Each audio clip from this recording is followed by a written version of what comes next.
Hello friends, சிம்பிளான பன்னீர் gravy வீட்லேயே நம்ம ஈஸியாக எப்படி பண்ணலான்னு பார்க்கலாம் வாங்க.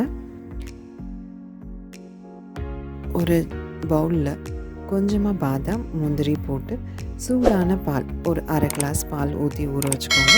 ஒரு கடாயில் 2 டேபிள் ஸ்பூன் பட்டர் போட்டு பட்டர் உருகினதுக்கப்புறமா ஒரு மீடியம் சைஸ் ஆனியனை பொடியை நறுக்கி அதில் போட்டு நல்லா வதக்கிக்கோங்க. வெங்காயம் பொன்னிறமாக வதங்கிடுச்சு.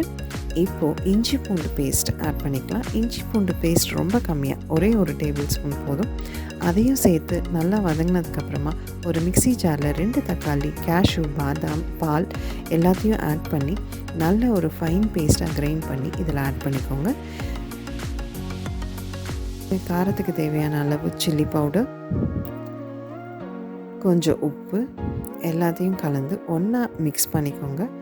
இந்த பச்சை வாசனை போகிறதுக்கு கொஞ்சமாக தண்ணி ஊற்றி நல்லா கொதிக்க விடணும். இது ஒரு 4-5 கொதி வரணும். கொதி வந்து நல்லா நமக்கு கிரேவி கன்சிஸ்டன்சிக்கு வந்துடும். நல்லா கொதிக்கட்டும். ஒரு 5 மினிட்ஸ் கழிச்சு பார்த்தீங்கன்னா கிரேவி கன்சிஸ்டன்சிக்கு கரெக்டாக இருக்கும். ரொம்ப திக்காக இருந்தால் கொஞ்சமாக தண்ணி ஊற்றிக்கோங்க. ஏன்னா நம்ம பன்னீர் போட்டும் வந்து ஒரு 2 கொதி விட போகிறோம். ஸோ ஒரு 5 மினிட்ஸ் கொதிக்கும் பன்னீர் போட்டதுக்கப்புறமாகும். இப்போ பார்த்திங்கன்னா கிரேவி கொஞ்சம் திக்காக இருக்குது. கொஞ்சமாக தண்ணி ஆட் பண்ணிக்கிறேன். நான் இதில் 200 கிராம்ஸ் பன்னீருக்கு இந்த கிரேவி சரியாக இருக்கும். பன்னீரை நல்ல பொடியை கட் பண்ணி வச்சுக்கோங்க சைடில். தண்ணி ஊற்றியும் ஒரு கொதி வந்துருச்சு. க்யூப்ஸாக நறுக்கின பன்னீரை இதோடு ஆட் பண்ணிவிட்டு நல்லா மிக்ஸ் பண்ணி விட்டுக்கோங்க.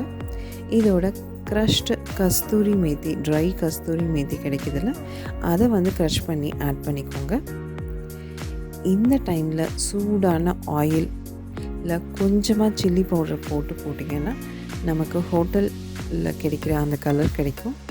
பட் இங்கே யாரும் ஆயில் சாப்பிட்றதில்ல. ஸோ அதனால் வந்து நீங்கள் இறக்கிறதுக்கு முன்னாடி ஒரு 2 டேபிள் ஸ்பூன் அளவு திருப்பியும் வந்து பட்டர் ஆட் பண்ணிக்கோங்க. நல்ல ஒரு ஈஸியான சிம்பிளான பன்னீர் கிரேவி வீட்லேயே ரெடி. இது சப்பாத்தி, நான், பூரி, கீ ரைஸ் இதுக்கெல்லாம் வந்து ரொம்ப நல்ல அக்காம்ப்ளிமெண்ட். இதோட கொஞ்சம் பட்டர் போட்டு அவ்வளோதான். பட்டர் உருகினதுக்குள்ளே நம்ம வந்து ஒரு சர்விங் பவுலுக்கு மாற்றிடலாம். பன்னீரெல்லாம் அப்படியே வாஷ் பண்ணிவிட்டு நான் அப்படியே கட் பண்ணிவிட்டு போட்டிருக்கேன். ஸோ எக்ஸ்ட்ரா ரொம்ப வேலை கிடையாது. பன்னீர் எல்லாமே வந்து நல்லா சாஃப்டாக இருக்கும்.